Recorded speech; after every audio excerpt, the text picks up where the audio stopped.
So നമുക്കിന്ന് body fluids and circulation എന്ന് പറയുന്ന ചാപ്റ്ററിൽ ഒരു കുഞ്ഞു ക്വസ്റ്റ്യൻ നോക്കിയാലോ. So the question here is Purkinje fibers are found in. Okay, Purkinje fibers എന്ന് പറയുന്ന ആളെ നമുക്ക് അറിയുന്ന ആളാണ്. എവിടെയാ?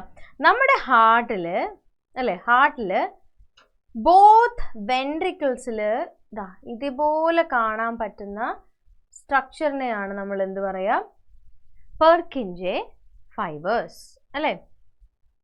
ഓക്കെ, അപ്പോൾ നമ്മുടെ ഇലക്ട്രിക്കൽ ഇമ്പൾസസിൻ്റെ ഒക്കെ കണ്ടക്ഷൻ ഭയങ്കര ഫാസ്റ്റർ ആക്കാനും അത് വളരെ പക്കയായിട്ട് നടക്കണമെങ്കിൽ നമ്മുടെ Purkinje ഫൈബേഴ്സിൻ്റെ ഹെൽപ്പ് വേണം. അപ്പം നമ്മുടെ ക്വസ്റ്റ്യൻ ഇവിടെ വളരെ സിമ്പിളാണ്. Purkinje fibres are found in. എവിടെയാണ് Purkinje ഫൈബേഴ്സ് കാണാൻ പറ്റുമെന്ന് ചോദിച്ചിരിക്കുന്നത്.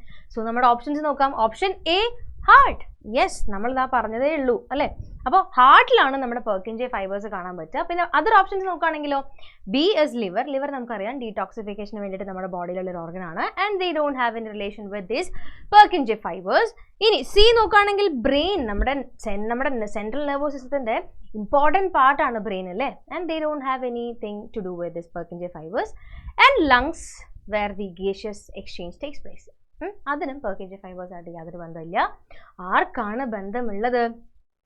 നമ്മുടെ one and only heart. Okay, അപ്പോൾ നമ്മുടെ ആൻസർ ചെക്ക് ചെയ്ത് നോക്കിയാലോ. Yes, right answer.